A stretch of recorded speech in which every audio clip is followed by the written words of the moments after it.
359 पर हम last time थे। ये क्या कहता है, कंपाउंडेबल ऑफेंसेस। क्या होते हैं कंपाउंडेबल ऑफेंसेस? ठीक है ना। ये जो ऑफेंस हैं वो ऑफेंस होते हैं जिनमें हम आपस में कंप्रोमाइज कर सकते out of court without taking the permission of the court. हम बिना कोर्ट की परमिशन लिए क्या कर सकते हैं, हम समझौता कर सकते हैं दोनों पार्टी आपस में। देखो, क्योंकि हम पढ़ रहे हैं CRPC। अब जो इसका न्यू नेम है BNSS। ठीक है जी। ये क्रिमिनल केस है, कंप्लेंट केस भी है। नॉर्मली जो सेक्शन है कंप्लेंट केस में तो इतना जाता नहीं है, वो डिसाइड होता है बाद में जाके मजिस्ट्रेट जो वो चीजें होती है। लेकिन यहाँ बात कर रहे हैं FIR। हम किसकी बात कर रहे हैं? FIR की बात कर रहे हैं। ठीक है, मान लिया FIR हो गई। हमने यही सुना है कि जो कोई भी FIR होती है वो हाई कोर्ट से ही क्वेश होती है। पहले जो सेक्शन 482 था, 482 CRPC में हम जाते थे। अब शायद ये 548 या कितना हो गया है, देख लेना। 548 हो गया शायद अब ये, जो पहले 482 था। 548 देख लो, कभी सबको गलती याद हो जाए। ऐसा ना कई बार जैसे हम लिख देते हैं ना तो याद हो जाता है तुरंत, बोलने से लिखने से। हम गलत कर रहे हैं तो फिर गलत ही हो जाए। 482 38 है, सॉरी।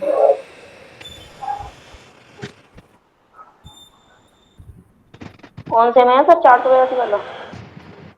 CRPC 482। 528 में है। 528। 528 में है अभी। मैं 48 लिख रहा था, 20 ज्यादा लिख दिए। और इतने तो 528 सेक्शन है। में, इतने तो सेक्शन में रहा है। हाँ, 528 जो सेक्शन है ये क्या कहता है कि भी कोई भी यदि FIR होती है ना, तो जी। ये 500 जो 28 है, हाई कोर्ट की इनहेरेंट पावर है ये। मतलब जो हाई कोर्ट के जो जस्टिस होते हैं, ऑनरेबल जस्टिस जो होते हैं, जो कोई काम किसी सेक्शन में नहीं कर सकते वो इस सेक्शन में कर सकते हैं। और वही पावर जो है CPC में 151 में डिस्ट्रिक्ट जज की है, इनके साहब की inherent power of the court. मतलब कोर्ट क्या कर कुछ भी डिस्यू कर दे, उसको चैलेंज नहीं कर सकते उस सेक्शन में। तो ये होता था FIR जो होती थी। लेकिन भाई हर एक आदमी, मान लो छोटा मोटा झगड़ा हो गया, ठीक है, FIR हो गई। क्या उस छोटी सी FIR के लिए आपस में थप्पड़बाजी हो गई, FIR हो गई, क्या उसके लिए हम हाई कोर्ट जाएंगे? हाई कोर्ट की फीस कौन देगा? जो नॉर्मल से normal advocate look like CP Singh ji, वो भी भाई कहते हैं भाई 70,000 रुपये लूंगा मैं हाई कोर्ट में तेरी FIR को क्वेश कराने के लिए, मिनिमम। तू अपना है तो। ठीक है जी। तो क्या दो झुग्गी वाले जो आपस में लड़ गए, 323 लग गई उनके ऊपर, जो पहले 323 से अब 117 हो गई थी, कैसा जो भी है। 117 दो। हाँ, 117 दो जो भी है वो। तो क्या अब उसके लिए उनको हाई कोर्ट जाना पड़ेगा? बिल्कुल जाना पड़ेगा। लेकिन BNSS में इसको बंद कर लो, किसका वो है माइक चालू। ठीक है जी। तो BNSS में सेक्शन 359 में इसी चीज को कहता है कि भाई यदि कोई केस, कोई भी FIR हुई है, कॉग्निजेंस ले लिया, किसने ले लिया कॉग्निजेंस? स्टेट ने। Offence punishable under the section जो नीचे दिए गए हैं, पुलिस ने कॉग्निजेंस ले लिया, FIR दर्ज हो गई। अब वो दोनों जो एक्स है, एक्स हो गया विक्टिम, विक्टिम मतलब जिसके साथ ऑफेंस हुआ है, वाई हो गया एक्यूज। अब ये दोनों कोर्ट के बाहर ही, क्योंकि घर इनका पास पास में था, भाई ये घर नंबर हो गया 1, ये घर नंबर हो गया 2, एफआईआर हो गई, चार्जशीट फाइल हो गई, कोर्ट में चले गई। अब कोर्ट के चक्कर काटने लगे, 6 महीने तो जाओ हाजिरी ला के चले आओ, जाओ हाजिरी ला के चले आओ, थक गए दोनों। बोले यार फैसला कर लेते हैं दोनों के दोनों, हम दोनों बैठ के ही घर में बैठ गए, ये दोनों आपस में ही किसी के साथ ही आपस में फैसला कर लिया, और कोर्ट में जाके कह दिया इन्होंने जी हमारा तो समझौता हो गया, हम केस को नहीं लड़ना चाहते। क्रिमिनल केस की बात कर रहा हूँ, एफआईआर केस की। तो कोर्ट क्या करेगा कि जो तुमने समझौता किया है उसको भाई लिख के मेरे को दे दो, दोनों साइन दो विटनेस। तो उन्होंने अपना एक समझौता नामा लिखा और कोर्ट में जाके जमा कर दिया, उनकी एफआईआर वहीं पर खत्म हो गई, केस वहां पर खत्म हो गया। और जब भी समझौता होगा, ध्यान रखना इस बात को, वहां पे कभी भी किसी को भी जो एक्यूज है, समझौता हुआ तो भैया ये एक्विटल होता है। यदि कोई क्वेश्चन पूछ ले आपसे कि उसका साथ क्या होगा, तो कोर्ट उसको एक्विटल करता है, दोष मुक्त। बात समझ में आई या नहीं आई मेरी बात, जितनी बात मैं समझाना चाह रहा था आपको? नहीं आई सर, एक बार दोबारा बताइएगा। मान लो एक्स और वाई में लड़ाई हुई, ठीक, जी सर। एक्स को, वाई ने एक्स को पीट दिया, जो पिटा वो कौन होता है? विक्टिम। जी। और जिसने पीटा वो कौन होता है? एक्यूज। हाँ या ना? जी ये सर। विक्टिम जब थाने गया तो पुलिस वालों ने उठाया, सीधी एफआईआर लगा दी, एफआईआर कर दी भैया। अब एफआईआर में वो देखा जाता है कि वो अरेस्ट का उसमें सेक्शन आ रहा है या खुद पुलिस वाले ही उसको बेल दे के छोड़ देंगे, किसको? वाई को। वो एक अलग बात, अलग मैटर है, उसकी हम बात नहीं कर रहे अभी। फिर 1.5-2 महीने 3 महीने, वही 90 दिन का जो टाइम होता है, 90 दिन के अंदर पुलिस वालों ने क्या करा, चार्जशीट फाइल कर दी कोर्ट में। ठीक है जी, चार्जशीट क्या कर दी? फाइल कर दी। अब कोर्ट ने भैया समन कर दिया एक्यूज को भी। अब एक्यूज भी आने लगा कोर्ट, जिसने मारा था। तो वो कहता है एक्यूज जो, जब कोर्ट जाते जाते, पर इसलिए वो विक्टिम को कोर्ट तब जाएगा जब कोर्ट बुलाएगा, लेकिन एक्यूज को हर डेट पे जाना ही जाना पड़ेगा। जेल में भी है ना, तो हर डेट पे जेल से उसको आएगा ही आएगा, चाहे विक्टिम आए या नहीं है। विक्टिम को तो कोर्ट क्या नाम है, समन करके, नोटिस करके बुलाता है गवाही के लिए। मैंने बोला विक्टिम जो होता है वो विटनेस बन जाता है। ये मैं आपको बहुत शुरू से ही समझाता चला आ रहा हूँ। विक्टिम जो होता है विटनेस होता है स्टेट केस में। तो जब विटनेस के रूप में जब इसको बुलाया जाएगा तभी ये कोर्ट आएगा। लेकिन जब ये जो बंदा था, कौन, जो वाई बंदा था, ये परेशान हो गया। वाई ने एक्स से बोला यार तेरे चोट वोट लगी, ले 10-15 हजार रुपये ले, समझौता कर लेते हैं। कोर्ट में नहीं कह रहा, ये भी कहाँ कह रहा है, घर पे कह रहा है, क्योंकि 117 BNS का ऑफेंस है, जो पहले 323 का CRPC उसका IPC का होता था ये। तो इसमें क्या होता है, नॉर्मली कंपाउंडेबल होता है। नॉर्मल जब भाषा में आप समझोगे तो क्या होता है, ये कंपाउंडिंग ऑफेंस होता है, समझौता कर सकते हैं इसमें आप, कंप्रोमाइज। भाई बोला ठीक है यार, मेरे भी चोट लगी, मैं भी ठीक हो गया, 15 हजार इन्हें दे दिए। इन दोनों ने आपस में एक समझौता लिखकर कोर्ट में गए, दोनों के दोनों, और जज साहब को जाके वो समझौता नामा दे दिया। जज साहब ने बोला ठीक है भाई, जो भी प्रोसेस होता है कोर्ट का, अब केस खत्म कर दिया। अब जो एक्यूज है ना, ये एक्यूज को सजा मुक्त कर दिया जाता है। ये इस पर कभी अब इसको दोष सिद्ध नहीं की जाएगी, दोष मुक्त कर दिया जाएगा। ये एक्यूटल जिसको हम कहते हैं। बात समझ आई या नहीं आई? आ गई। जी सर। जी अभी भी किसी को डाउट है? ठीक है जी। एक तो कंडीशन हमारी ये हो गई। अब दूसरी कंडीशन कर लेते हैं।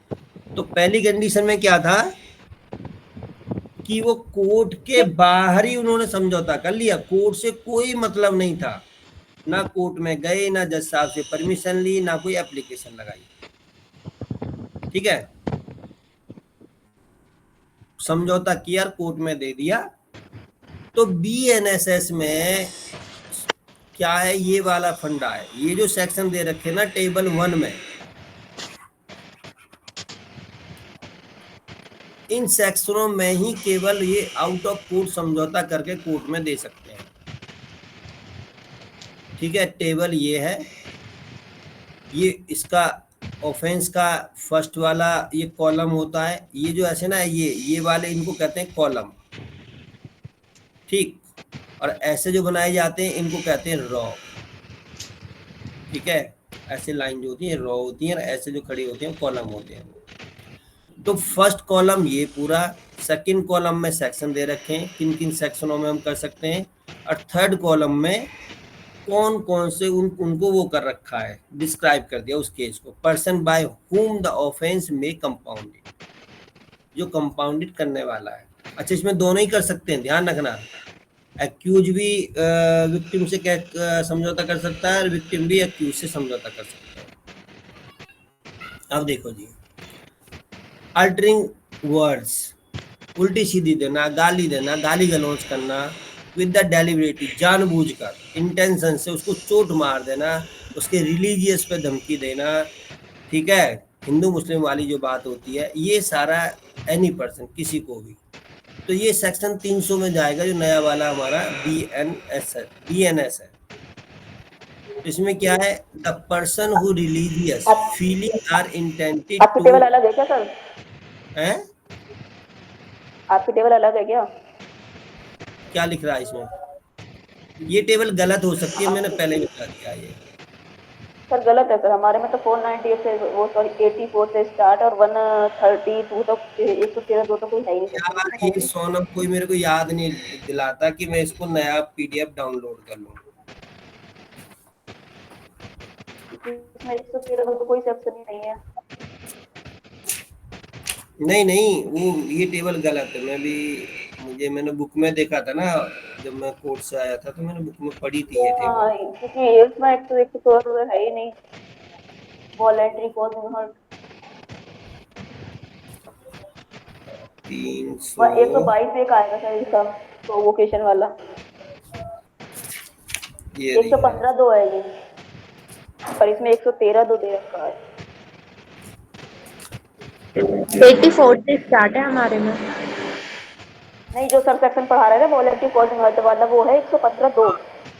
ये 84 यानी नहीं है कि इसमें। आई थिंक 319 होगा ये। ये मतलब इसमें जो सेक्शन है ना 84 से ही स्टार्ट है नई बुकों में, देख लेना है ना।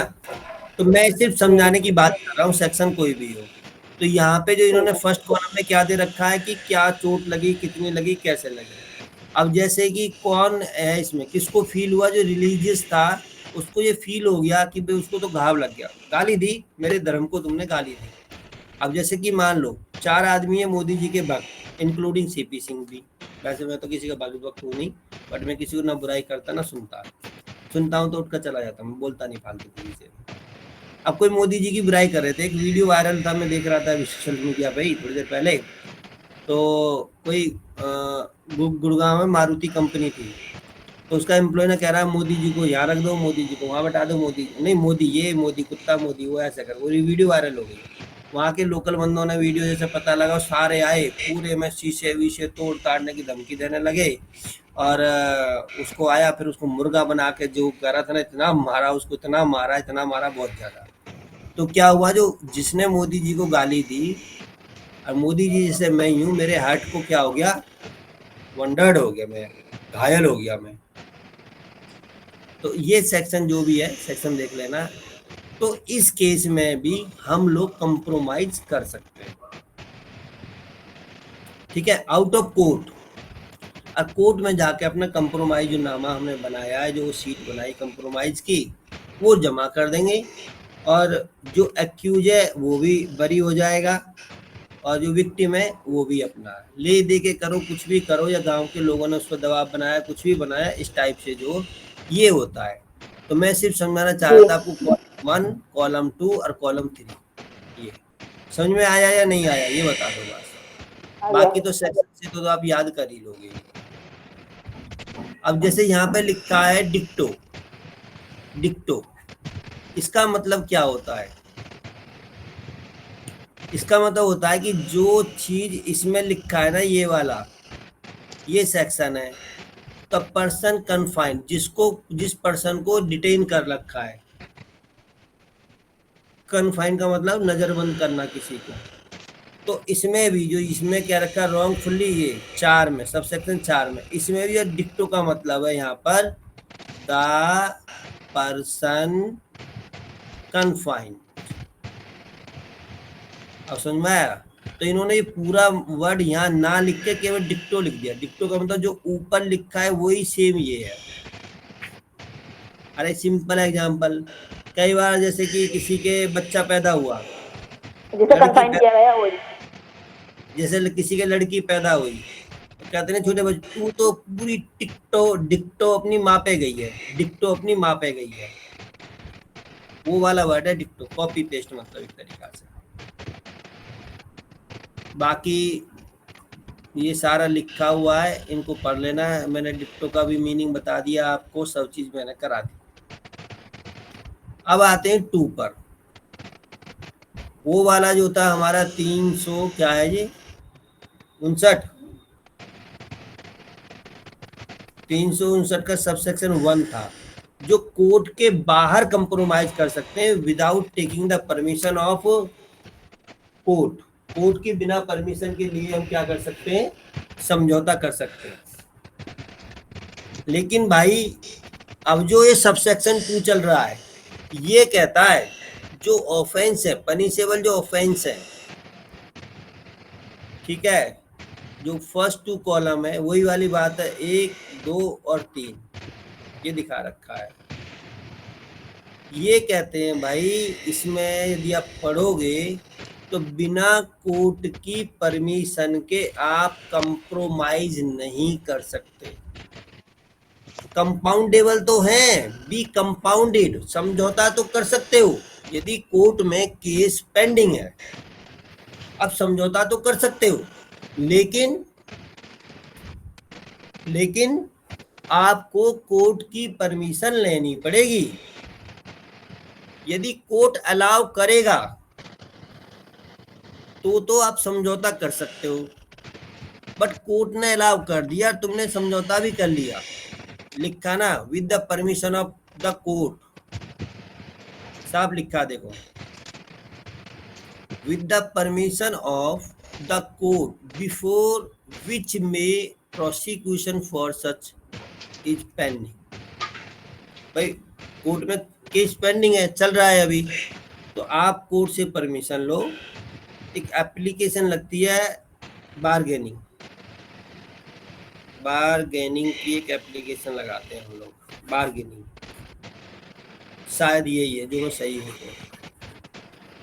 तो एप्लीकेशन लगा के कोर्ट ने यदि अलाउ कर दी तो हम अपना समझौता कर सकते हैं, वहाँ भी कोर्ट केस खत्म हो जाएगी, एफआईआर वहीं की खत्म हो जाएगी। और इसमें भी वो जो एक्यूज है क्या होगा, इक्विटली होता है भाई, इसमें भी वो दोष मुक्त ही होगा। वो बात समझ में आई या नहीं आई?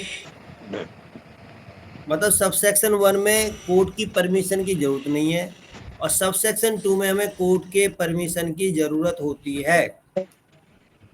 बाकी राइट सेक्शन आप अपनी अपनी बुक में देख लेना, क्योंकि ये जो पीडीएफ है थोड़ा सेक्शन उल्टे सीधे इसमें हो रहे हैं। अच्छा ये बताओ, इतनी बात आपको समझ में आई या नहीं आई? आ गई सर। आप देखो, अभी हमने क्या पढ़ लिया, 359 का सबसेक्शन 1 पढ़ लिया, 359 का सबसेक्शन 2 पढ़ लिया, अब 359 का सबसेक्शन 3 ये है। क्या कह रहा है भाई ये देखो, when the offence is compoundable, जो ऐसे ऑफेंस है जिनमें हम आपस में कंप्रोमाइज कर सकते हैं, है ना, कंपाउंडेबल है। अभी आपको मैं कंफ्यूज कर सकता हूँ।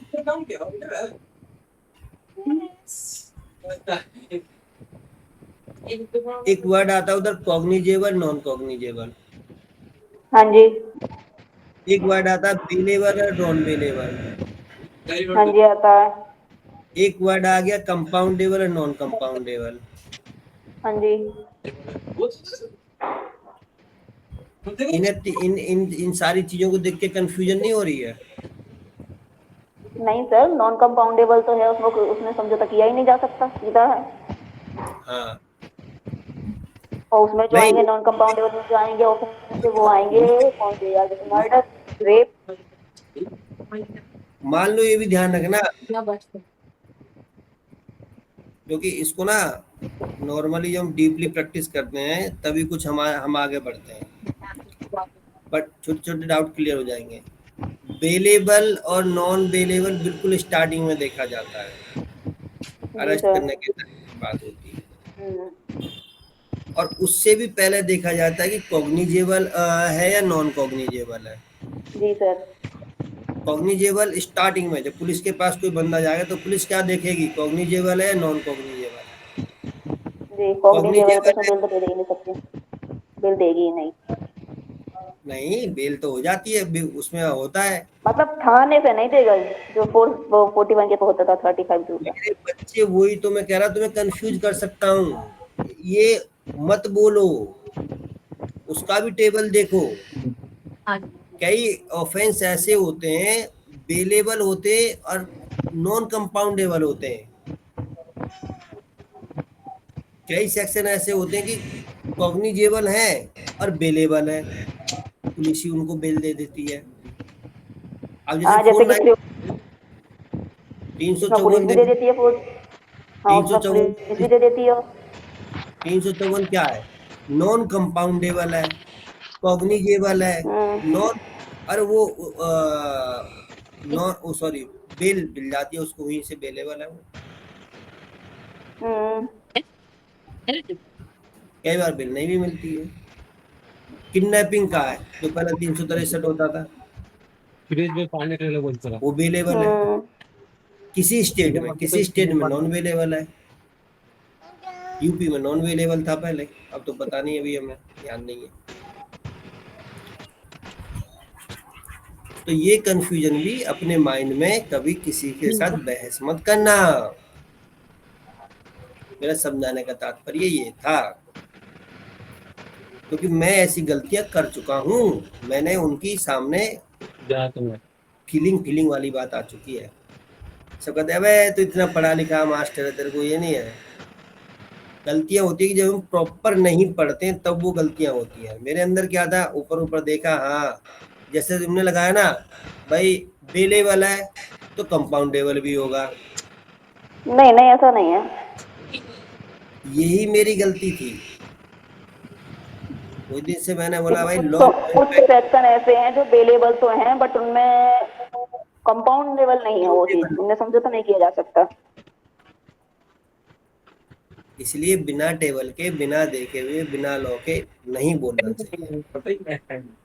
हम्म, चलो 3 में क्या कह रहा है, थर्ड में, इसमें 7 8 हैं, पढ़ लेते हैं। When an offence is compoundable, ठीक है जी, जब कोई ऑफेंस है कंपाउंडेबल अंडर द ऊपर वाले सेक्शनों में, द अबेटमेंट आपकी ऑफ, टेबल बहुत जल्दी खत्म हो गई।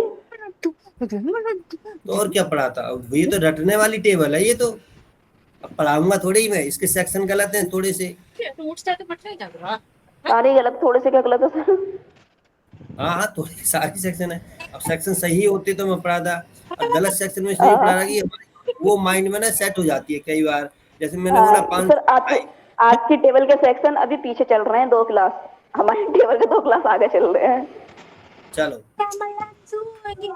abatement of the such offense or an attempt to the commit such offense, which such attempts is itself an offense or where the accused is liable under section 5 or of the 3 of section or section 188 of Bharatiya Nyaya Sanhita BNS के जो section है कौन सा 3 और 188 का subsection 5 मतलब 3 का subsection 5 और 88 जो ये सेक्शन दे रखे हैं क्या कह रहा है ऑफेंस और an attempt to commit such offence ऐसे उसमें भी क्या कर सकते हैं हम कंपाउंडेबल के मैनर में लिया जाता है यदि अबेट किया किसी को उकसा दिया हमने किसी को ठीक है या अटेम्प्ट टू कमिट हमला करा किसी ने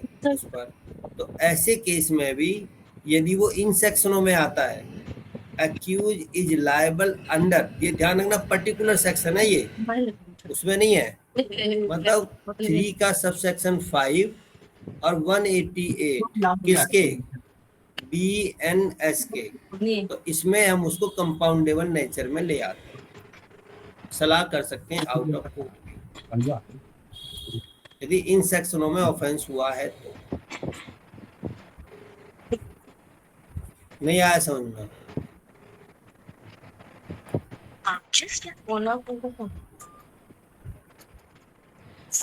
अरे कोई तो बोलो 359 का सबसेक्शन 4 का ए सबसेक्शन देखो भैया क्या कह रहा है ये इम्पोर्टेंट है बड़ी अच्छी चीज है ये नॉलेज के लिए when the person who would otherwise be competent to the compound an offense under this Sahita under this section is under the age of 18 years has intellectual disability require the high support need or a person is a person with mental illness any person competent to the contact his behalf may be so and so चलो मैं समझा देता हूँ compoundable मान लो कोई व्यक्ति है जो 18 साल से कम उम्र का है कोई पागल है मेंटल ठीक है डिसऑर्डर है डिसेबिलिटी है ऐसा व्यक्ति अपने खुद के डिसीजन नहीं ले सकता तो क्या वो किसी केस में जाके समझौता कर सकता है वो हाँ या ना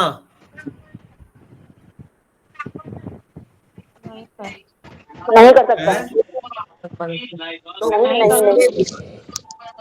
तो उसके ब्याह पर कोई भी एक व्यक्ति जो कॉम्पिटेंट पर्सन होगा एनी पर्सन कॉम्पिटेंट जो उसका गार्जियन हो सकता है उसका कोई रिलेटिव हो सकता है कोई एनजीओ हो सकती है वो जाके उसके ब्याह पर वहां पर वो समझौता कर सकता है ये कौन सा कह रहा है सबसेक्शन 4 का ए पार्ट कह रहा है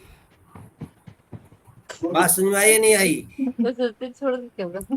जो व्यक्ति समझौता नहीं कर सकता तो उसके ब्याह पर कोई और भी जाके समझौता कर सकता है उसका रिलेटिव हो सकता है उसका गार्जियन हो सकता है उसके मदर फादर हो सकते हैं उसके भाई बहन हो सकते हैं कोई एनजीओ हो सकती है कोई सोसाइटी हो सकती है कोई गांव का प्रधान हो सकता है कोई भी व्यक्ति जाके उसके ब्याह पर ठीक है किन किन के पागल है मेंटल डिसीज है कोई ओल्ड सीनियर सिटीजन है समझ नहीं सकता बोल नहीं सकता या 18 साल से कम उम्र का कोई बच्चा है तो ऐसे उसको क्या होता है कोई उसके ब्याह पर कोई और व्यक्ति समझौता कर सकता है लेकिन एक बात बताना लेकिन उस चीज के लिए उसको भाई कोर्ट से परमिशन लेनी पड़ेगी कि जी ये सो एंड सो पर्सन है ये डिसेबल है इसके अंदर ये समझौता करने की इसके पास वो नहीं है क्षमता नहीं है तो इसके ब्याह पर सो एंड सो पर्सन जाके समझौता करेगा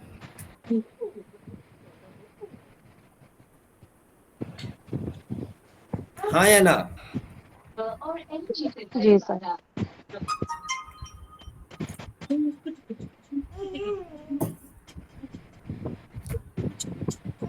B part. When the person who would otherwise be competent to the compound an offense under the section is dead,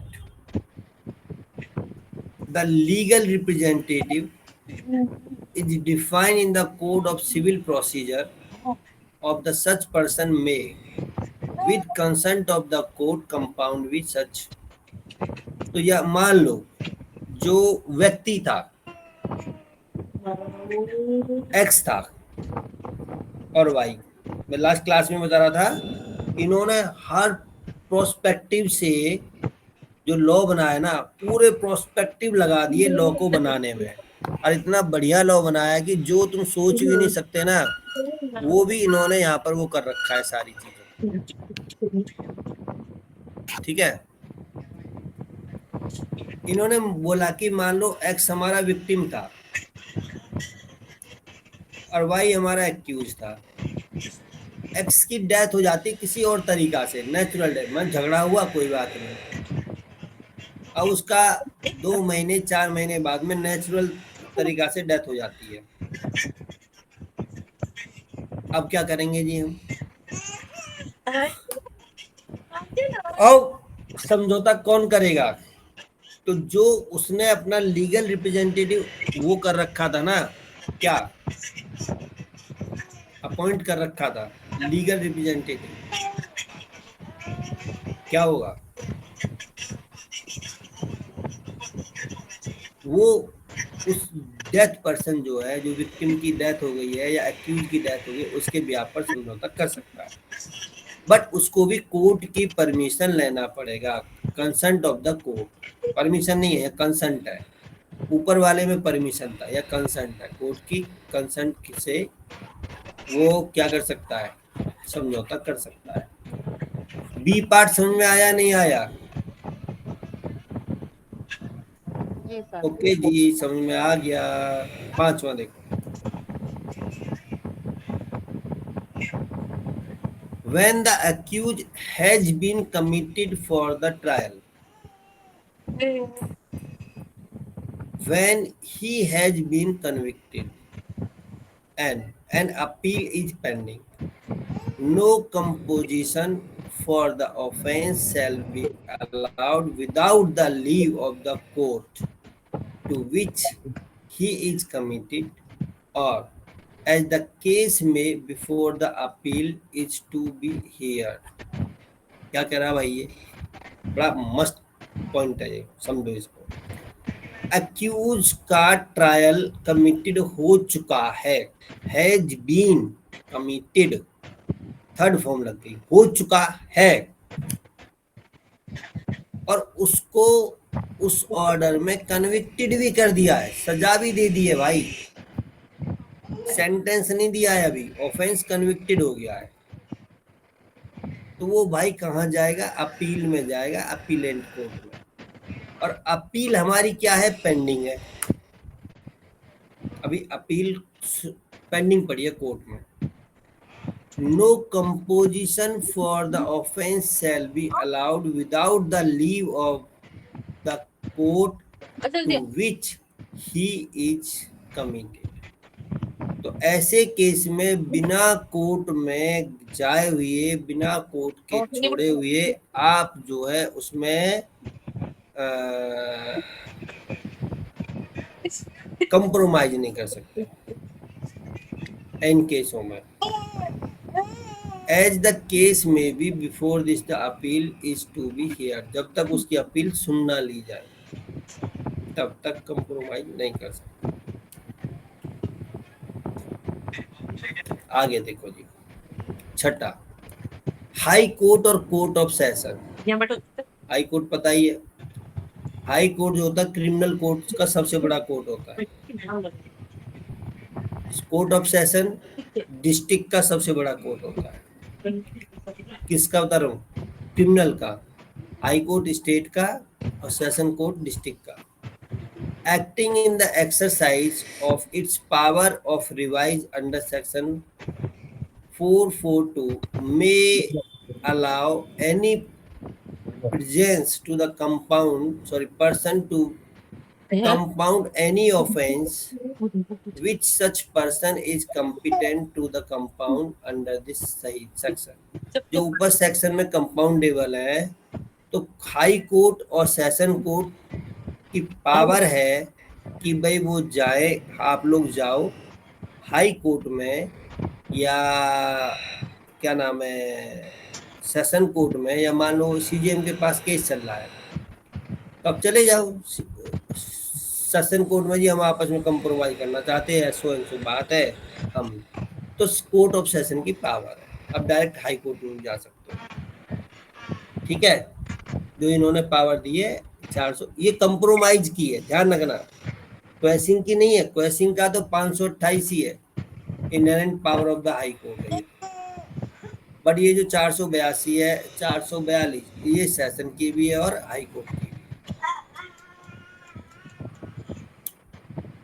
आगे समझ में?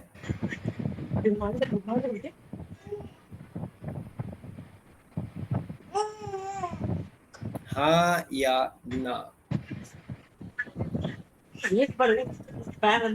नहीं आया सर। जी सर।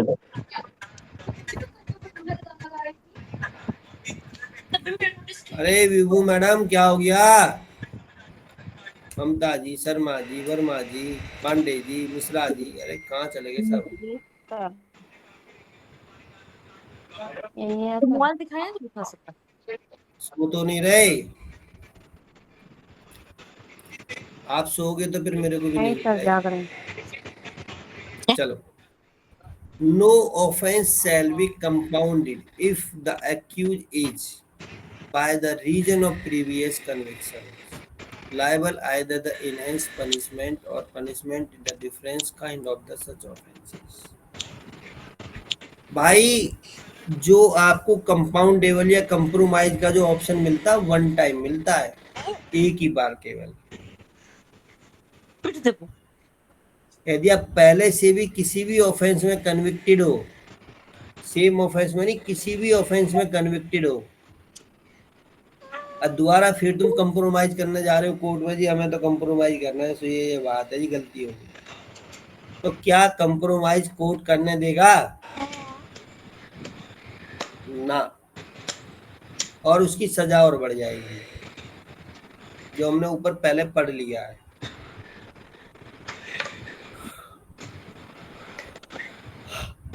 हाँ या ना? जी सर।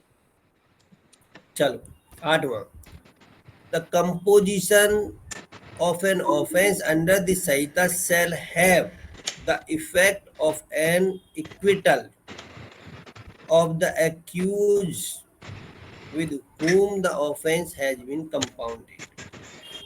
यदि कंपाउंडेड हुआ और उनमें समझौता हो गया, या तो वही सब सेक्शन 1 में तो बाहर समझौता कर लेंगे, सब सेक्शन 2 में कोर्ट की परमिशन से समझौता करेंगे, दोनों ही केसों में भैया उसको इक्विटल माना जाएगा एक्यूज को, जो मैंने ऊपर ऑलरेडी बता चुका हूँ पहले से ही मैं आपको। नोवा, no offence shall compoundable except the provided by this Sanhita. जो ऊपर की जो टेबल है ना, ये टेबल 1 एंड टेबल 2, इनके बाद किसी भी ऑफेंस में आप कोई भी कंप्रोमाइज नहीं कर सकते हो, जो सेक्शन इसमें दे रखे हैं वही कंपाउंडेबल है, अदरवाइज कोई तुम्हारे पास में वो नहीं है, ऑप्शन नहीं है। अच्छा, ये टेबल ना चेंज कर दिए, पहले टेबल में क्या होते थे, 6 कॉलम होते थे, 1 2 3 4 5 6 ऐसा करके, सीरियल नंबर, ऑफेंस, सेक्शन, इसमें लिखते थे वो कंपाउंडेबल है नॉन कंपाउंडेबल, इसमें लिखते थे बेलेबल है नॉन बेलेबल है, इसमें लिखते थे कौन उसका ट्रायल चला सकता है, ऐसे करके। अब इन्होंने कॉलम 1 2 3 कर दिए, बस ये इनको हटा दिया। हमने बहुत टेबल याद किया है ये। भूल गए सब, याद रहेगी नॉन तेल लकड़ी। आगे पढ़े भाई। हाँ जी सर। भाई अच्छा लग रहा होगा तो पढ़ाता हूँ, अच्छा नहीं लग रहा तो छोड़ देता हूँ, बता दो बस मेरे को। सर पढ़ाओ।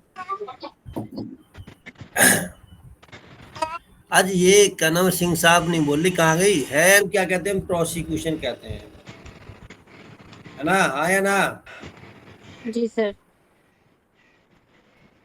ऐसा ही। ये जो प्रोसिक्यूशन है, इसको लगा यार हम इस केस को नहीं चलाना चाह रहे,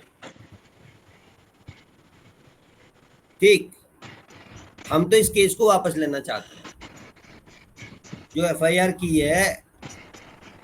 अब प्रोसिक्यूशन ही पीछे हट गया, क्या ऐसा पॉसिबल है या नहीं?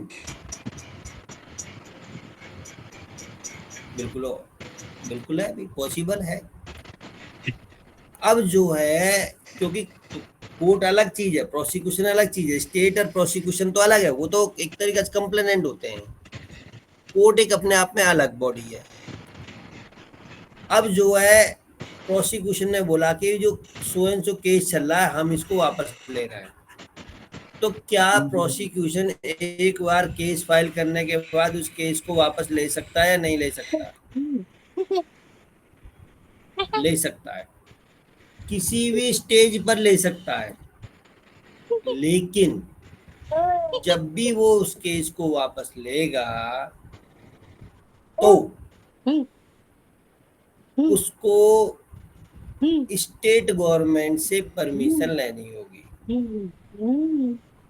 क्योंकि भाई स्टेट केस लड़ रहा है। तो जो पीपी साहब है या असिस्टेंट पीपी साहब है, एपीपी साहब है, उनको कहाँ जाना पड़ेगा? कोर्ट से भी कंसेंट लेनी पड़ेगी, ठीक है, और जजमेंट से पहले होना चाहिए, जजमेंट को पहले प्रोनाउंस करने से पहले होना चाहिए, जब केस को विड्रॉ कर रहा है तो विड्रॉ कर रहा है तो वो, और उसको स्टेट गवर्नमेंट से भी परमिशन लेनी होगी, तभी वो अपने उस केस को विड्रॉ कर सकता है।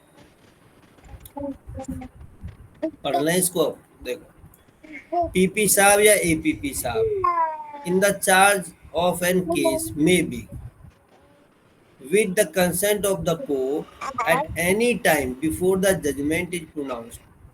जजमेंट, फाइनल जजमेंट आने से पहले किसी भी स्टेज पर withdrawal from the prosecution of any person such generally in respect of any one or more of the offences for which he is tried, and upon such withdrawal, या तो मान लो case चल रहा है और उन्हें अपने केस को विड्रॉल करना चाहता है, ठीक है, किसी भी स्टेज पर कर लेता है, लेकिन वहां पर तब तक जजमेंट पास नहीं होना चाहिए कोर्ट का, तो उसकी विड्रॉल की पावर होती है, बट कोर्ट के कंसर्न से होगा। ये देखो, if it is made before the charge, यदि चार्ज फ्रेम होने से पहले होता है, a charge has been framed, the accused shall be discharged in the respect of such the offense or offences। तो जो उस पे चार्ज लगे थे, जो सेक्शनों में लगे थे, उसको डिस्चार्ज कर दिया जाएगा। जाओ बेटा मजे लो, यहाँ पे एक्विटल नहीं माना जाएगा, क्या माना जाएगा उसको? डिस्चार्ज, यदि प्रोसिक्यूशन ने अपना केस वापस ले लिया है तो। B part, it is good after the charge. अब चार्ज के बाद, ये क्या था, चार्ज से पहले था, चार्ज फ्रेम होने से पहले ही प्रोसिक्यूशन ने केस को विड्रॉ कर लिया तो डिस्चार्ज हो गया। अब चार्ज के बाद प्रोसिक्यूशन ने उस केस को विड्रॉ कर लिया तो फिर उसको इक्विटल माना जाएगा। भाई चार्ज फ्रेम हो गए ना, और चार्ज फ्रेम होने से बाद में यदि कोई केस विड्रॉ करता है तो क्या हो जाएगा? इक्विटल माना जाएगा। यही बात मैंने आपको उसमें एमएम ट्रायल में, सेशन ट्रायल में और उसमें समझाया था आपको, वारंट ट्रायल, समरी ट्रायल में, ध्यान हो तो। इसके प्रोवाइजो में क्या कहता है, इसका प्रोवाइडेड दैट क्या है, देखो, was against, offense was against any law relating to an to a matter to which the executive power of the union extends. कोई भी मैटर है, ठीक है, वो उसकी पावर होती है किसकी, यूनियन एक्सटेंड, सेंट्रल तक की पावर होती है यदि उसके अगेंस्ट में जाता है तो। Was investigated under any central act, central CBI के अंडर कोई एजेंसी है या इन्फोर्समेंट की कोई एजेंसी है, सीबीआई वगैरह जो सेंट्रल गवर्नमेंट की कोई एजेंसी है, यदि वो कर रही है, इन्वेस्टिगेशन कर रही है। उसके बाद कह रहा था इन्वॉल्व द मिस अप्रोप्रिएशंस और डिस्ट्रैक्शन ऑफ और damages of any property belonging to the central government, यदि सेंट्रल गवर्नमेंट की कोई प्रॉपर्टी डैमेजेस कर रखी है तो इन केसों में हम वो करते हैं।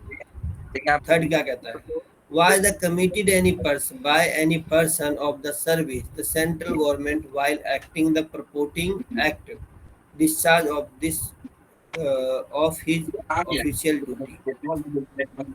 ये कह रहा कि भाई यदि कोई व्यक्ति सेंट्रल गवर्नमेंट में अपॉइंटेड था,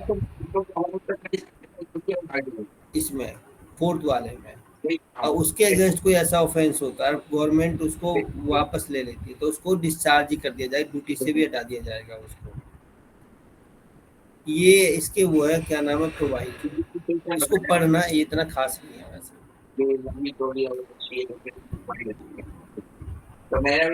देखो, जो prosecutor in charge of the case has not been appointed by the central government he shall not unless he has been permitted by the central government। यदि पीपी साहब को सेंट्रल गवर्नमेंट से appointed है तो बिना उसकी परमिशन के किसी केस को वापस नहीं ले सकता। कोर्ट की कंसेंट प्लस उसकी परमिशन होनी चाहिए सेंट्रल गवर्नमेंट की, और यदि वो स्टेट गवर्नमेंट से है तो वो स्टेट गवर्नमेंट के थ्रू ही विड्रॉल कर सकता है। ठीक है जी, इसमें ये है और कुछ नहीं था इसमें। इसमें फर्दर जो इसका प्रोवाइड क्या है, no court shall allow such withdrawal without giving the opportunity of being the hear to be victim in the case. ये एक अच्छा पॉइंट है। मान लो पीपी साहब ने बोला कि भाई ठीक है जी, हम तो अपने केस को विड्रॉल कर रहे हैं, और इसने स्टेट गवर्नमेंट से भी कंसल्ट कर लिया और कोर्ट से भी कंसल्ट कर लिया, कोर्ट ने भी अपनी कंसर्न दे दी, स्टेट गवर्नमेंट ने भी कंसर्न दे दी। भाई विक्टिम भी तो था हमारा एक्स, क्या कोर्ट इस एक्स से पूछेगा नहीं पूछेगा कि भाई तुम्हारे केस को, तुम्हारी एफआईआर इसको पीपी साहब वापस ले रहे हैं, तुम्हारा क्या कहना है इसको? भाई हक है, नहीं पूछेगा, नहीं पूछेगा। एक्स से जो इसका मेन विक्टिम कौन था, एक्स था हमारा, तो विक्टिम से इस विक्टिम की सलाह ली जाएगी नहीं ली जाएगी? ली जाएगी, उसको बुलाया जाएगा, उसकी बात सुनी जाएगी, उसके बाद ही केस को विड्रॉ किया जाएगा।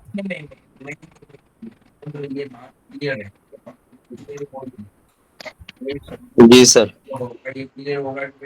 इतनी बात समझ में आई या नहीं आई? आगे सर। भाई गर्मी पड़ रही है, बता दिया करो।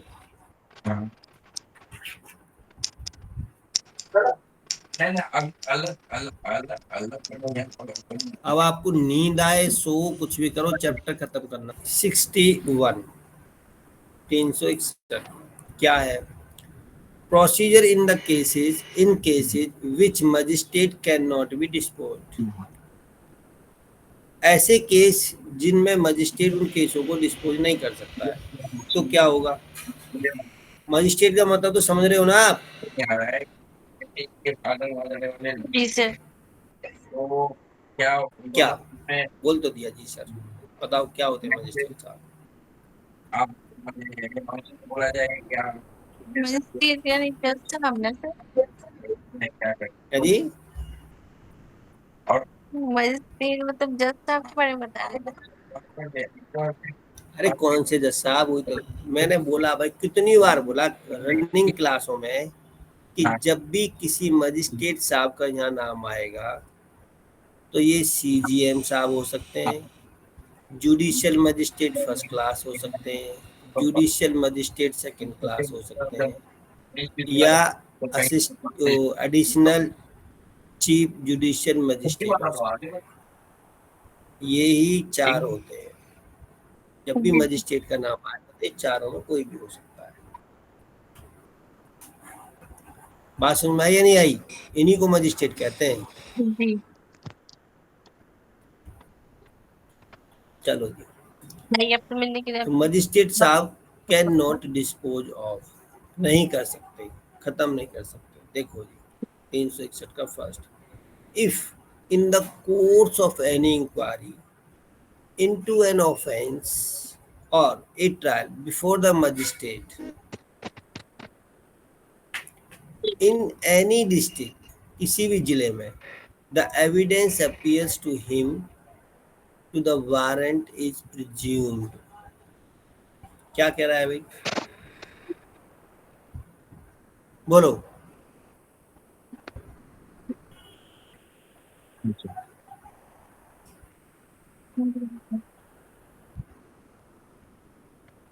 नहीं पढ़ी नहीं पढ़ी। नहीं पता किसी को?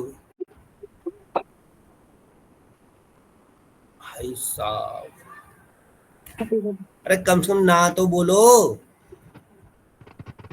नहीं सर।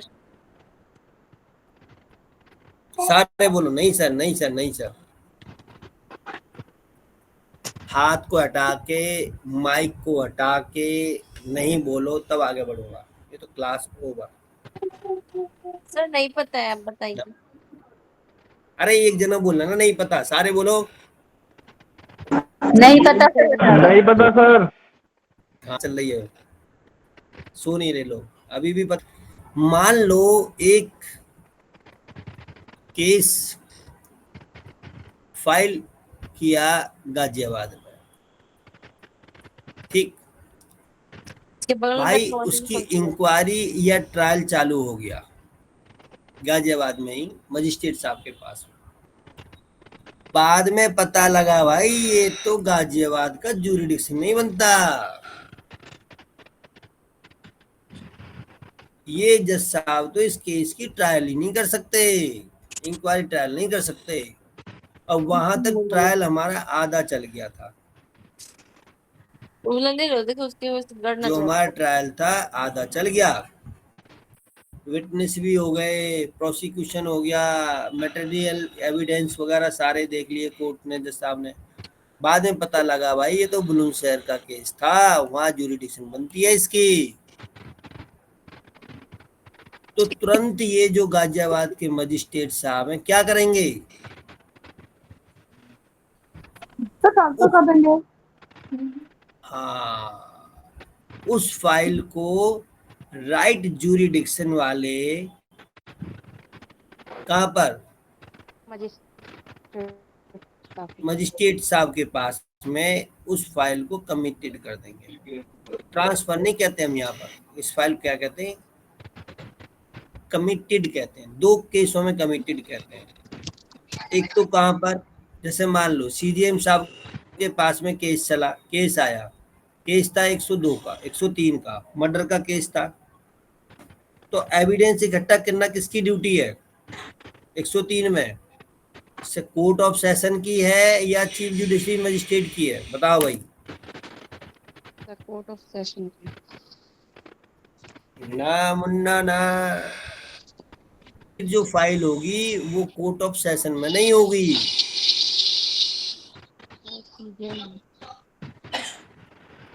सीजीएम साहब देखेंगे उसके सेक्शन को कि भाई ये मेरी पावर नहीं है, ये तो कोर्ट ऑफ सेशन की है, तो उस फाइल को कमिट करके वहां भेज देते हैं, तो वो भी कमिट होता है। और यहाँ पर क्या है, यहाँ भी कमिटी है। गाजियाबाद कोर्ट के मजिस्ट्रेट साहब ने क्या करा, ट्रायल चालू कर दिया जज साहब ने नहीं, मजिस्ट्रेट साहब ने। ट्रायल चालू हो गया, इंक्वायरी हो गई, एविडेंस चल रहा है, सब चीज चल रहा। बाद में उनको सोचते हुए जगे, हाय क्या कर दिया मैंने, तो भाई बहुत बड़ा गलत काम कर दिया मैंने, तो ये तो भैया गाजियाबाद ज्यूरिडिक्शन बनती है। तो जहां वो फाइल है उस फाइल को ऐसे कैसे बंद करके बांध के लाल रिबन में और सीधा पहुंचा देंगे गाजियाबाद मजिस्ट्रेट के पास में, राइट जुरिडिक्शन में। अब गाजियाबाद वाले सॉरी बुलंदशहर वाले जो मजिस्ट्रेट साहब हैं, अब इनकी पावर जैसे ही इन्होंने फाइल बंद किया, अब इनकी सारी पावर खत्म, कुछ नहीं कर सकते भाई। ये जैसे इनको दिमाग में लगा कि मेरे तो ट्रायल ही नहीं था इसका, अब इनकी सारी की सारी पावर खत्म हो जाती है। अब ये कुछ नहीं कर सकते ABCD। अब जो बुलंदशहर के जो मजिस्ट्रेट साहब हैं उनकी पावर भाई अनलिमिटेड हो जाती है। तो कैसे पावर हो जाती है अनलिमिटेड, देखो जी,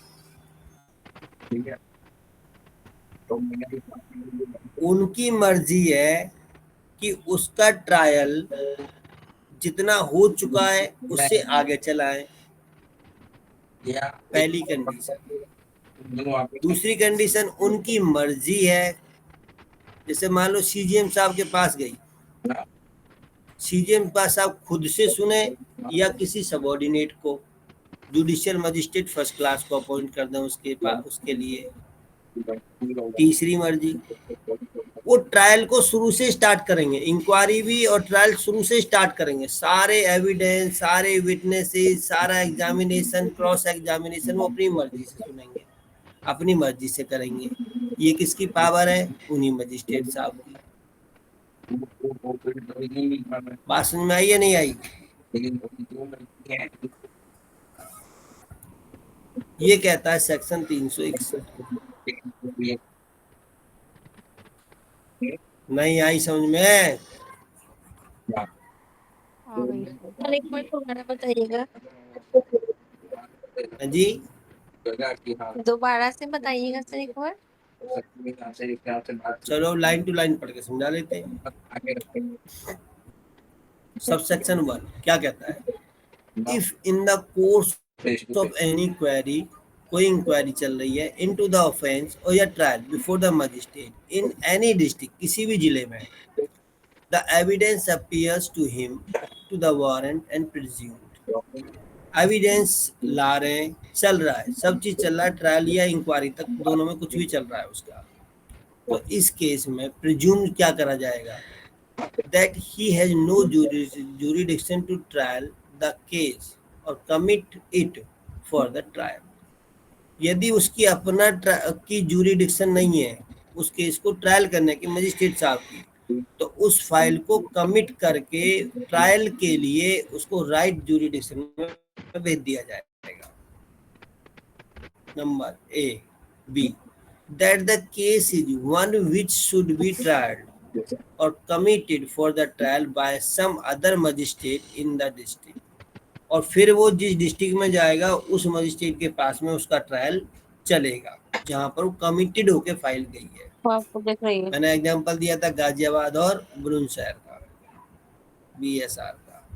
यहाँ से यहाँ गई है तो अब जो बुलंदशहर वाले मजिस्ट्रेट हैं सारा काम उनके ऊपर आ जाता है। C पार्ट देखो, that the case should be trial by the chief judicial magistrate के द्वारा यदि उसका ट्रायल किया गया जाना है, ही शैल स्टे द प्रोसीडिंग और submit it case with a brief report explaining its nature or chief judicial magistrate or to which such other magistrate having the jurisdiction as the chief judicial magistrate directed। मैंने बता दिया, यदि वो CGM के नाम ही तो directed करके जाएगी, अब CGM साहब खुद से सुने या ACGM साहब को दें या GM साहब फर्स्ट क्लास को दें या JM सेकंड क्लास, जैसा वो ऑप्शन है ना, वो ऑफेंस है उसी हिसाब से उसकी ट्रायल दे देते हैं वो, और उनकी भी नहीं है। और कोर्ट ऑफ किसकी है, कोर्ट ऑफ सेशन तो वो फाइल जो आएगी, फाइल जो कमिट होकर आएगी वो CGM साहब के पास ही आएगी, तो CGM साहब फर्दर उसको कमिट करके कहाँ पहुंचा देंगे, कोर्ट ऑफ सेशन में।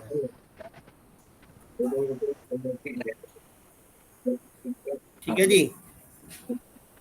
हाँ, लेकिन होता है कि एक बार बैठ रहे हैं जी सर, अब फेस टू फेस बात हो जाती है, मतलब उसका लुक आउट होता है। हाँ, पैसा आ गया पैसा। लेकिन अभी से भी बात करेंगे, हमने से भी बात की। भाई शर्ट के पैसे क्लाइंट आ ने गए सारे। अरे क्लाइंट ने पैसा डाल दिया हमारे अकाउंट में। 362 में बात करते हैं, आसान है अब तो सारे ये पॉइंट है बस। If in any query into an offence और ट्रायल बिफोर द मजिस्ट्रेट, किसी मजिस्ट्रेट के सामने कोई इंक्वायरी चल रही है अभी या ट्रायल चल रहा है, it appears to him at any stage of the proceeding, और वो किसी भी स्टेज पे चल रहा है प्रोसीडिंग का, बट जजमेंट से पहले, that the case is one which or to be tried by the session court, he shall commit to that the court under the provision of herein before the content and thereupon the provision of this chapter, chapter number 19 में applied to the commitment of so made। बात वही कह रहा है, trial ये हुआ है, magistrate के सामने वो केस चल रहा है, उसको बाद में लगा कि भाई मेरे पास नहीं चल रहा था, तो सीजेएम साहब उसको कमिट करके कहाँ भेज देते हैं, कोर्ट ऑफ सेशन में भेज देंगे, किसका ट्रायल वहाँ चलेगा। जो मैं 103 वाला भी बता रहा था कि भाई 103 मर्डर का केस चल रहा है, लेकिन सारी चीजें यहाँ होगी, इस फाइल को क्या करके कमिट करके भेज देंगे कहाँ पर, कोर्ट ऑफ सेशन में। कोर्ट ऑफ सेशन में। एक चीज ध्यान रखना, मैं पहले ही बता दिया, यदि कोई किसी एक्ट में या किसी लॉ में कोई स्पेशल कोर्ट ऑलरेडी काम कर रहा है, वो पर्टिकुलर उसी ऑफेंस को देख रहा है, जैसे पोक्सो है, तो इसमें अरेस्ट होके भी आएगा तो पोक्सो वाले ही कोर्ट में जाएगा वो। अब वो CGM, BGM, AGM, CGM session वेशन में कहीं कुछ नहीं जाएगा वो डे 1 से लेके डे लास्ट तक पोक्सो कोर्ट में ही जाएगा। यदि कोई जुवेनाइल कोर्ट का केस है तो जुवेनाइल का अलग स्पेशल कोर्ट है, तो वो इसी में जाएगा। और यदि कोई एससी एसटी एक्ट का कोई स्पेशल कोर्ट है और कोई ऑफेंस हुआ है, कोई एफआईआर हुई, तो उसी कोर्ट में जाएगा वो। चाहे उनने जी मुझे चमार चूड़ा कुछ भी कहा, ऐसी गाली दी, भाई सॉरी मैं वापस लेता हूँ, बट एग्जाम्पल के लिए समझा रहा हूँ मैं, ठीक है भाई।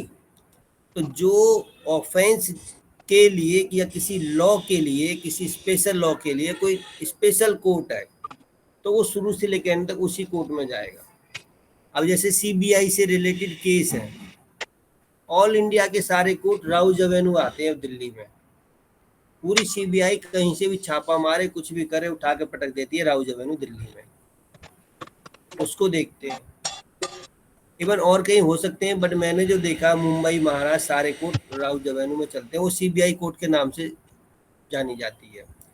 दिल्ली के लेबर कोर्ट सारे सब वहीं चलते हैं, उसी में बड़े जो केस होते हैं, सेंट्रल गवर्नमेंट वाले, वो नहीं, ये प्राइवेट कंपनी वाले केस नहीं कह रहा मैं, उसके तो अलग होते हैं लेबर कोर्ट। तो सरकारी जो लेबर होती है उनके जो कोर्ट होते हैं सेंट्रल गवर्नमेंट के, ठीक है। तो जो स्पेशल कोर्ट है किसी एक्ट या किसी लॉ के अकॉर्डिंग, तो वो उसमें ही जाएगा। एग्जाम्पल ये पोक्सो का हर जगह, हर जिले में एक स्पेशल कोर्ट है, तो वो उसका शुरू से लेके एंड तक अरेस्टिंग एफआईआर से लेके वो सारा पोक्सो में ही चलेगा, उसी स्पेशल कोर्ट में ही चलेगा सारा का सारा। बाकी जो नॉर्मल ऑफेंस होते हैं वो सारे के सारे सीजीएम साहब की ड्यूटी होती है, वो सारा उनको फिर बाद में फाइल बना के कमिट करके उसको कोर्ट ऑफ सेशन में भेज देते हैं। ये है 363 क्या कह रहा, where a person have been convicted of an offence punishable under this chapter 12 and 17 और भारतीय न्याय संहिता 12 और 17 देखना कौन कौन से ऑफेंस आते हैं इसके अंदर। Trial of the person the previously convicted offence against the stamp in the law of property, वही है, ठीक है दी। with the imprisonment for the term of the 3 year or upward. Minimum 3 साल की सजा, 3 साल से ज्यादा की उसको सजा हो चुकी है. He again accused of any offense, और उसको दोबारा से और किसी ऑफेंस के लिए वो बना दिया है, ऑफेंस उन्हें किया हुआ है. तो इस चैप्टर में जो ऊपर ये चैप्टर ये वाला, इस चैप्टर में जो दे रखे हैं ये, with the imprisonment for the term of 3 year or upward, the magistrate before whom the case is pending is satisfied that there is ground of the presume that such person has committed the offence, he shall be sent to the trial of chief judicial magistrate or committed to the court of session, unless the magistrate is competent to try the case and of the opinion that he can himself pass the equate sentence it accuses convicted. अब ये कह रहा है, मान लो उसको 3 साल की पहले सजा हो, उसके पहले भी सजा था, फिर से सजा, फिर से वो कोई ऑफेंस किया उसने, और उसकी 3 या 3 साल से ज्यादा की सजा है, मान लो 3 से 7 साल की सजा है उसकी, और जब बाद में सब चीज हो गया, अब उसकी जो सजा देने की जो चीफ जुडिशियल मजिस्ट्रेट की जो पावर है वो 7 साल तक की है, लेकिन 7 साल की सजा प्लस वो प्रीवियस कन्विक्टेड भी था, तो सजा तो 7 साल से ज्यादा की हो जाएगी, नहीं हो जाएगी उसको? जी सर.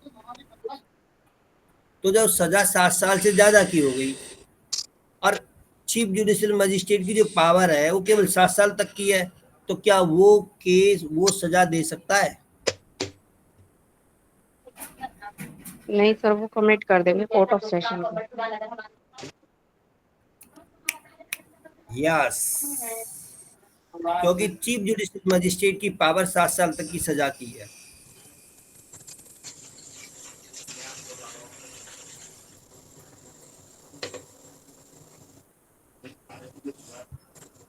ठीक है जी. और उनको पहले से प्रीवियस भी कन्विक्टेड था तो सजा बढ़ेगी, 7+1 भी हो गया, 1 मंथ भी हो गया, तो भैया वो 7 साल से ज्यादा की सजा नहीं दे सकता, तो वो फाइल को उठा के कहाँ पहुंचा देगा?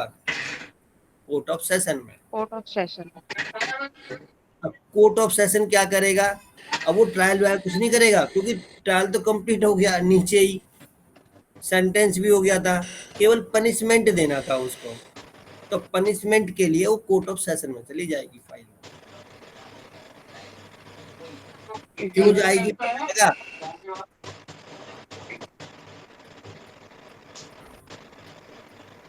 क्योंकि चीफ जुडिशियल मजिस्ट्रेट की पावर नहीं है 7 साल से ज्यादा की सजा देने के लिए. मेरी बात समझ में आई या नहीं आई? जी sir. Subsection 2. When any person is sent for the trial of the chief judicial magistrate or committed to the court of session under subsection 1, any other person accused jointly with him in the same query or trial shall be similarly sent to be committed. Such other persons section so and so in the case may be. अब ये क्या कह रहा है? बड़ी technical बात बता दी इसने. अब यहाँ पर मान लो A, B, C और D थे, ये जो 3 थे ये तो नॉर्मल इनके पास केस चल रहा था, ये फर्स्ट टाइमर थे, और D हमारा था सेकंड टाइमर, इसकी सजा बढ़नी थी. तो क्या इन तीनों को तो सीजीएम साहब अपने पास रख लेंगे और डी को कोर्ट ऑफ सेशन भेज देंगे? तो ये तो पहले भी कन्विक्टेड था ना, तो इसकी सजा ज्यादा होगी. तो या चारों सीजीएम साहब के पास रहेंगे या चारों कोर्ट ऑफ सेशन के पास जाएंगे, या जो पहले था डी कोर्ट ऑफ सेशन के पास जाएगा, एबीसी चीफ जुडिशियल मजिस्ट्रेट के पास जाएगा. My question is this. Sir sir भेजना तो चारों को ही चाहिए कोर्ट ऑफ सेशन के बाद। चाहिए नहीं, लिखा है ना, ये लिखा है, यहाँ देखो, सेंट और commit unless the magistrate discharge of the person. यदि किसी ने डिस्चार्ज कर दिया वो तो रुक जाएगा, अदरवाइज सेम क्वेरी और ट्रायल में सिमिलरली सभी को जॉइंटली भेजा जाएगा। भाई एक को नहीं भेज सकते हो। चारों चाहिए। मान डी ने ऑफेंस किया है, डी ने प्रीवियस केस किया हुआ है, हमने पहले भी एक पढ़ा था कि मान लो 10 सेक्शन लगे किसी के ऊपर और एक सेशन ट्रायल है और बाकी 9 सेक्शन जो है वो मजिस्ट्रेट ट्रायल है, तो उसका टोटल ट्रायल कहाँ चलेगा? सेशन में। हाँ, 10 के 10 सेक्शन का ट्रायल चलेगा सेशन में। सेम वही बात यहाँ पे आ गई। मान लो 4 एक्यूज हैं, 4 एक्यूज जी। में से जो एक्यूज है कौन, एक एक्यूज के पास में प्रीवियस कन्विक्शन भी पाया गया, उसकी सजा बढ़ जाएगी। ए बी सी जो है हमारे तीन जो एक्यूज हैं उनकी सजा नॉर्मल रहनी है। तो अब वो ये नहीं कह सकते भी 3 का जो ट्रायल है, 3 का जो जजमेंट है वो मजिस्ट्रेट साहब देंगे और एक के लिए कोर्ट ऑफ सेशन भेज देंगे ना, वो सारे के सारे उठ के कोर्ट ऑफ सेशन चले जाएंगे। यदि उनमें से ए बी सी और डी में से किसी एक को कोर्ट ऑफ सेशन ने मजिस्ट्रेट ट्रायल में ही डिस्चार्ज कर दिया, वो एक अलग बात है, जो डिस्चार्ज हो गया वो तो चला गया, जो बचेंगे वो ऊपर चले जाएंगे। फिर बात समझ में आई या नहीं आई जो मैं समझाना चाह रहा था? जी सर आ गई। चलो लास्ट थर्ड पढ़ते हैं, 2 और बचे, छोटे छोटे से ही है बस, अब ये ज्यादा बड़े बड़े खत्म हो जाएंगे 5-7 मिनट में।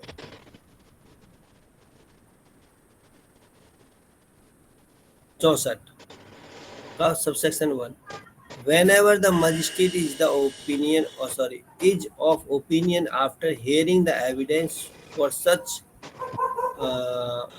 the prosecution and the accused that the accused is guilty। Magistrate साहब के ओपिनियन था, उन्होंने सारी चीज सुन ली, एविडेंस वगैरह सब सुन लिए, प्रोसिक्यूशन के भी सुन लिए, एक्यूज के भी सुन लिए, और इस सब से लगा एक्यूज जो गिल्टी है, ठीक है, गिल्टी का मतलब समझ गया ना, दोषी है वो, and that he ought to receive a punishment different in the kind from or more severe than that which such magistrate is empowered to the inflict or being a magistrate the second class is the opinion of that the accused ought to be required to execute a bond under section 125 of the Sahita. He may record the opinion, submit his proceeding and forward the accused to the chief judicial magistrate to whom he is subordinate।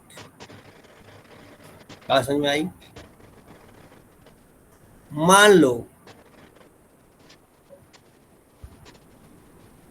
Chief judicial magistrate second class के पास में case चल रहा है, उसने evidence सुने, defence के भी सुन लिए, एक्यूज के भी सुन लिए और गिल्टी भी कर दिया। अब वो मजिस्ट्रेट कौन है? मजिस्ट्रेट है सेकंड क्लास के, उनके पीछे का भी रिकॉर्ड देख लिया कि भाई पीछे भी वो है, सब सुनने के बाद कहा लगा भाई कि मेरी तो पावर में ही नहीं है, सॉरी कुछ होने के बाद मेरी पावर में नहीं है।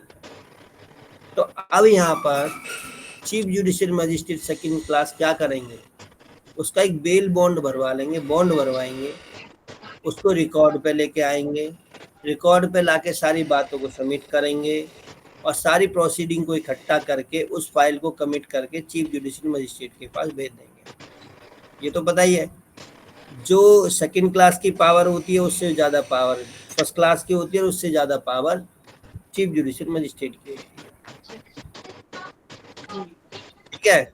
तो इस केस में भी उस फाइल को आगे बढ़ा दिया जाता है।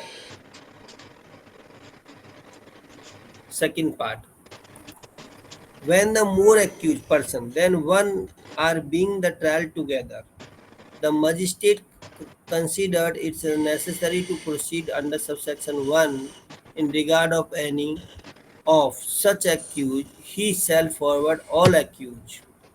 अभी जो मैंने बताई थी ऊपर, उस सेशन कोर्ट वाली थी, यहाँ वाली बात है।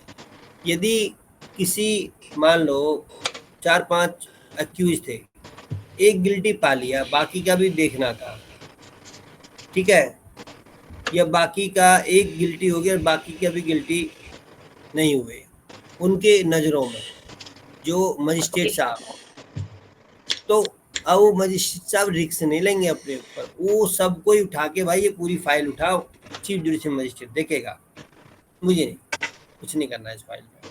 सब सेक्शन 2 कहता है यदि एक भी ऐसा पाता है, मान लो 4-5 में एक भी गिल्टी पाया गया, तो वो पूरी फाइल को उठा के चारों 5 एक्यूज को चीफ जुडिशियल मजिस्ट्रेट के पास भेज देगा। वो फाइल गई।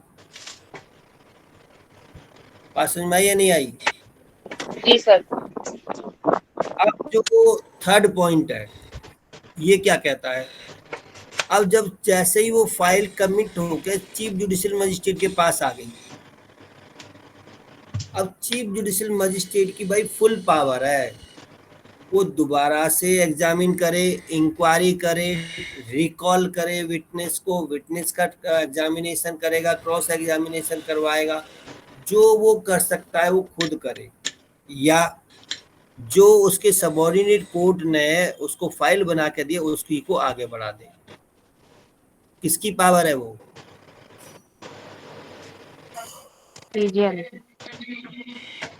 चीफ जुडिशियल मजिस्ट्रेट की पावर है कि भाई वो एग्जामिन के लिए पार्टियों को दोबारा से रिकॉल कर ले, एग्जामिनेशन के लिए कर ले, किसी भी विटनेस को बुला सकता है, जो ऑलरेडी वो एविडेंस दे चुके उनको बुला सकता है किसी भी टाइम पे कॉल करके, या और भी नई एविडेंस वो कह सकता है भी और लेके आओ, जजमेंट देने से पहले, सेंटेंस करने से पहले, कोई भी ऑर्डर पास करने से पहले वो अकॉर्डिंग टू लॉ वो सारे काम कर सकता है।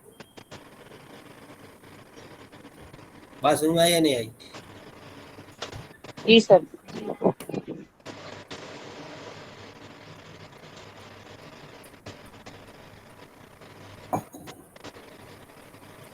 अब देखो 365, ओहो 365 दिन हो गए भाई, कंप्लीट। 366 दिन कौन से ईयर में होते हैं? सर इसमें होते हैं लीप ईयर। अच्छा, एग्जैक्टली 366 होते हैं या और भी कुछ होता है इसके साथ में?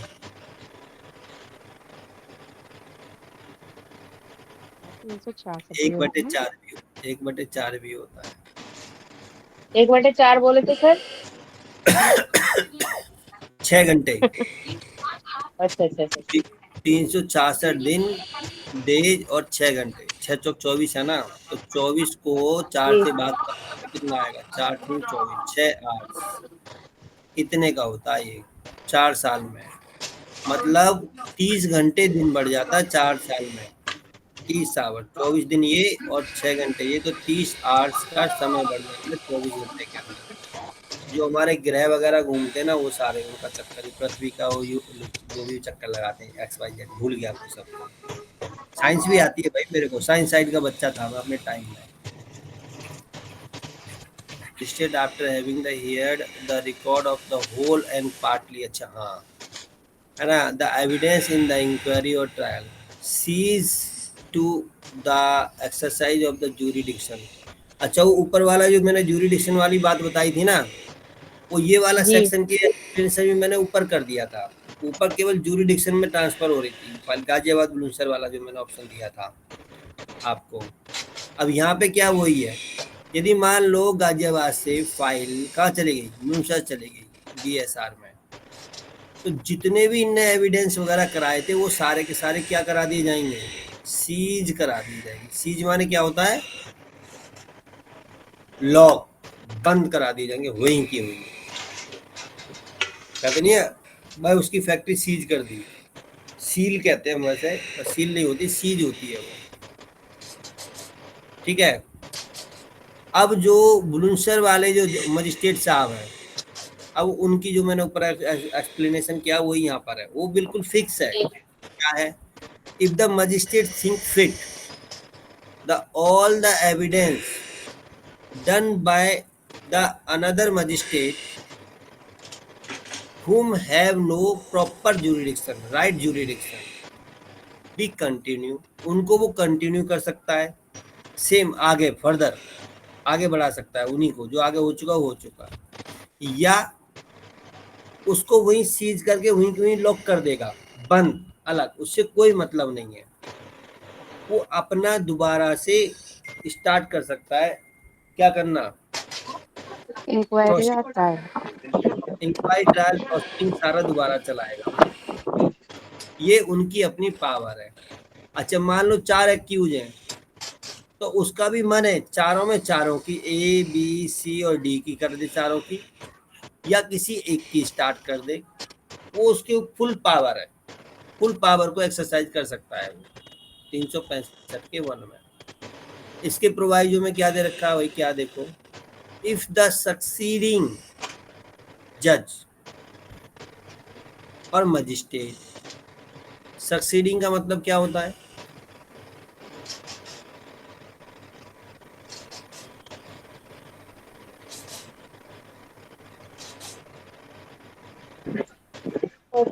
नहीं सर। सीजेएम के ऊपर कौन होता है, court of session, court of session के ऊपर कौन होता है, हाई कोर्ट। तो इस ऊपर की तरफ चलेंगे तो ये कहते हैं सक्सीडिंग, और एक होता है प्रीसीडिंग, ऐसे करके। यदि हाई कोर्ट के नीचे आएंगे तो court of session, court of session के नीचे आएंगे तो सीजेएम, सीजेएम के नीचे आएंगे तो chief judicial magistrate first class होगा। तो ये होता है प्रीसीडिंग, पीछे की तरफ, ये सक्सीडिंग मतलब ऊपर की तरफ। बात समझ में आई या नहीं आई? आगे सर। जी सर आ गई। अब देखो, यदि वो फाइल कमिट होकर नीचे से ऊपर आई है, बाद में पता लगा था कि भाई ये इसकी जुरिडिक्शन में नहीं था और वो फाइल जो ऊपर आ गई, जी। तो ऐसे केस में क्या होगा, वो जो जज साहब है ऊपर वाले, मतलब जैसे मान लो सीजीएम के पास फाइल आ गई थी, किससे, जुडिशियल मजिस्ट्रेट सेकंड क्लास से, यहाँ आ गई थी फाइल वो। अब चीफ जुडिशियल मजिस्ट्रेट की अपनी क्या पावर है, जो पहले से एविडेंस हो चुके हैं या विटनेसेस हो चुके हैं, उनका जो एग्जामिनेशन हो चुका है विटनेस का और एविडेंस वगैरह हो चुके हैं, वो उनको ऐसे की ऐसे रख लें in the interest of justice, या रीसमन करेंगे सबको, विटनेस को, भाई दोबारा आ जाओ सारे, हम यहाँ आओ बुलंदशहर में, तुम तो गाजियाबाद गए थे ना विटनेस ना, भाई वो खत्म कहानी, सब सारे के सारे बुलंदशहर आ जाओ, और वो भी सेशन कोर्ट में आओ। After further examination or cross examination, re-examination, if any, as may be permit, the witnesses shall be discharged, या उसने उसको कन्विक्शन के उस पे पहुंचा दिया था दूसरे मजिस्ट्रेट साहब ने, लेकिन जहां वो चला, अब दोबारा से जब सारी चीज चल रही है, रिकॉल हो रही है, विटनेसेस, एक examination, cross examination, re examination सारा हो गया, उसके बाद उसको लगा कि भाई डिस्चार्ज कर दिया तो डिस्चार्ज कर दिया, भगा दिया उसको, ठीक है जा आजाद रहे, तू नहीं बना उसके अगेंस्ट में कोई ऑफेंस। ये इसका प्रोवाइजो है।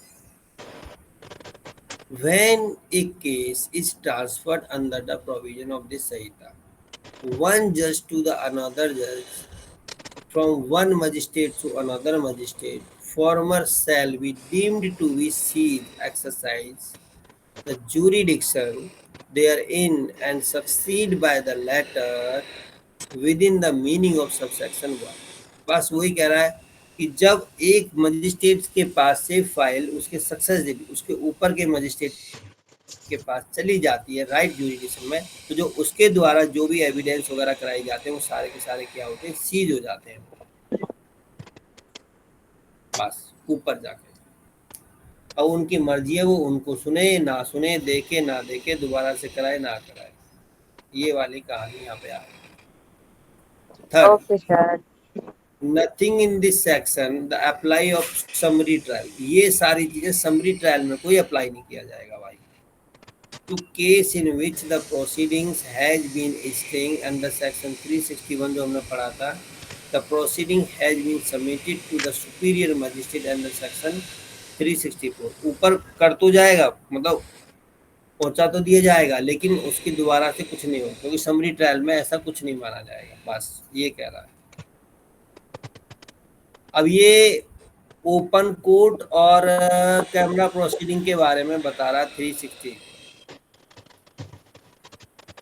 भैया एक बात बताओ, जी ओपन जी कोर्ट का सर। मतलब क्या होता है और कैमरा प्रोसीडिंग का मतलब क्या होता है? मैंने एक दिन समझाया था आपको, बड़े प्यार से डिटेल जी में पढ़ाया। सर।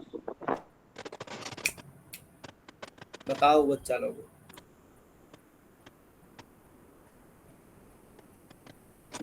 बताओ सर। अरे बताओ। मेरा मन नहीं कर रहा सर बताने के लिए। मन नहीं कर रहा बताने का? नहीं सर।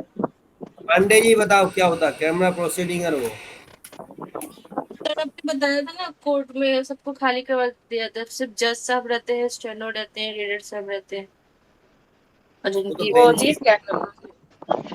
जी सर। वो होगी कैमरा, वो तो होगी कैमरा प्रोसीडिंग। जी और ओपन कोर्ट क्या होता है? सब सामने प्रोसीडिंग चलती है, हाँ जी, सबके सामने प्रोसीडिंग चलती है, उसमें किसी को नहीं निकाला जाता। जो नॉर्मल हम कोर्ट में पेश होते हैं, जब जाते हैं, वो सब क्या होती है? ओपन कैमरा प्रोसीडिंग होती है। ओपन जी कोर्ट सर। क्या, open court open proceeding. Court जी। और यदि सबको कैमरा खाली कर दिया, प्रोसीडिंग में कोई अदर नहीं केवल जाएगा। केवल एक्यूजर विक्टिम के एडवोकेट होंगे, कोर्ट का स्टाफ होगा, बस। अब बस। वो लाइक कैमरा विक्टिम और वो होंगे, बस इतनी चीजें समझा रहा है। पढ़ लेते हैं फिर भी, जब लाइन टू लाइन पढ़ रहे हैं तो। ओके वैसे सर। जितना डीप मैंने इस वाली बुक को पढ़ के पढ़ा रहा हूँ ना, पढ़ के पढ़ा रहा हूँ आपको, इतना तो मैं 11th 12th वाले बच्चों को इकोनॉमिक्स नहीं पढ़ाता था। सही में हवा हवा ही पढ़ाता था उनको, तो रटी हुई थी। तो जब बच्चे बड़े हो जाते हैं तो उनकी मेमोरी कम काम करने लगती है और हाँ, समझने लगते मतलब बड़े बच्चे गोबर खाते हैं, सॉरी घेवर खाते हैं। हैं। नहीं, उन्हें टेंशन ज्यादा होती है ना।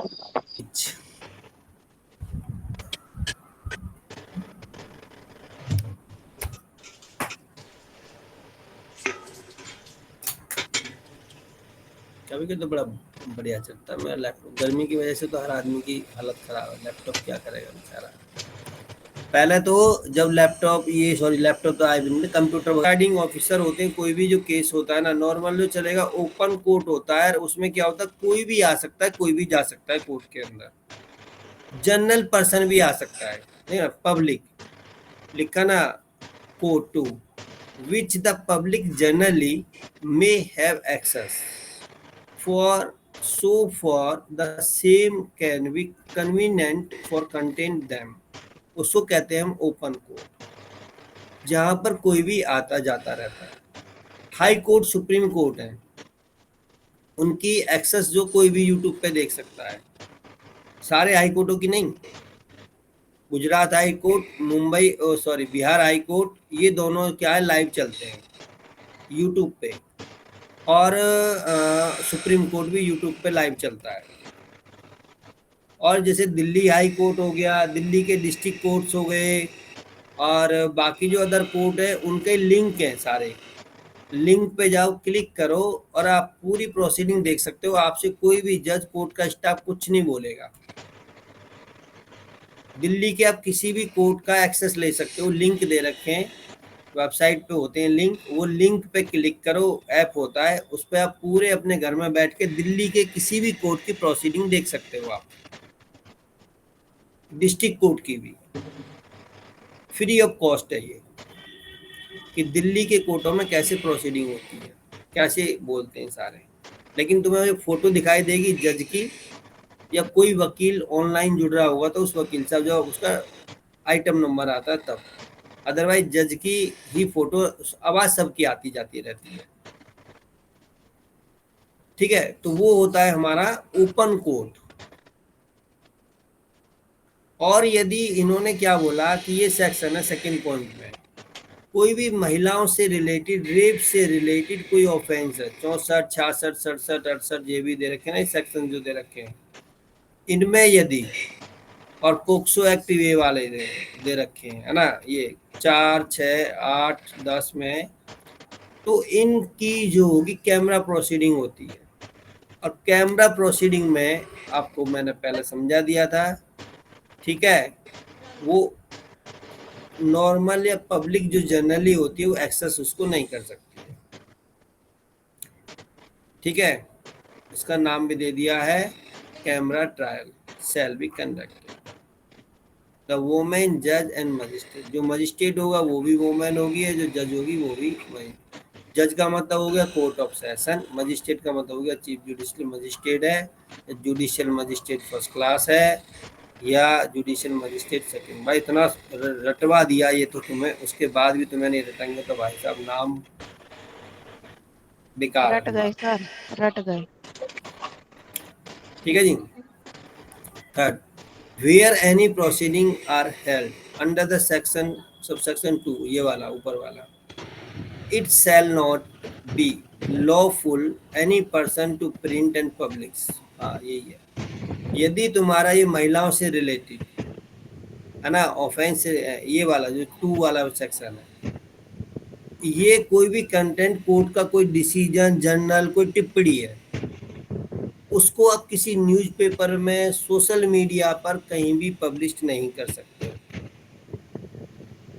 और आप देखते हो कि फैमिली मैटर में या पोक्सो मैटर में जब भी उसकी कॉज लिस्ट लगी रहती है, कोर्ट के सामने तो नाम से होगी, अदरवाइज क्या होती है ऑनलाइन वगैरह कहीं भी आएगी तो एक्स एक्स एक्स एक्स ऐसे लगी रहती है नाम के आगे, और वर्सेस में एक्स एक्स एक्स ऐसे करके रहता है। तो इन केसों को ऑनलाइन ढूंढना बड़ा भारी पड़ता है, केवल केस नंबर होता है ना, नंबर से ही हम उसको ढूंढ पाते हैं। अच्छा, उसकी फाइल को court staff, court room normal किसी को नहीं दिखाता, सर्टिफाइड भी जो हम देखने जाते हैं तो मेन काउंसिल को ही देते हैं उस फाइल को। ये सारी चीज़ें होती हैं। इसके है प्रोवाइडेड दैट में क्या है, the ban and printing the publication the trial of the proceeding in relation the offence of the rape may be lifted subject to the maintaining the confidential the name and address of the parties। किसकी main चीज क्या है, हमें किसको hidden करना है, accused को hidden करना है या विक्टिम को हिडन करना है? तो विक्टिम को। हाँ वेरी गुड, तो हमें इसमें विक्टिम को हिडन करना होता है, उसका नाम, पता, एड्रेस किसी को ओपन नहीं करते। अब जैसे दिल्ली का निर्भया कांड था, आज तक उसको निर्भया ही नाम है, उसका असली नाम क्या था, पता क्या, एड्रेस क्या, वो सब अलग है, लेकिन वो क्या है निर्भया के नाम से ही फेमस हुआ है। तो कोई भी मीडिया पब्लिकेशन यदि करती है तो उसका काल्पनिक नाम लेते हैं तब वो चलता है, और वो भी pure permission of the concerned court. जिस कोर्ट में उसका ट्रायल चल रहा है ना, वो केवल उसी से ही कंसर्ट करने के बाद ही वो लिया जाएगा, वो प्रिंट किया जाता है, या पब्लिक प्रिंट मीडिया हो या वो वाली मीडिया हो, टीवी, न्यूज़पेपर या सोशल मीडिया हो। ठीक है जी।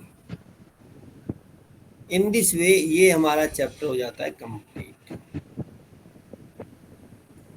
366 दिन हमारे लीप ईयर के कंप्लीट हो गए। अगला है हमारा person with the mental illness. कोई एक्यूज है और बेचारा दिमाग से परेशान है, पागल है, उसका कैसे ट्रायल चलेगा, क्या होगा? अब इसका टाइम कब आएगा भाई पता नहीं। क्यों सर? अभी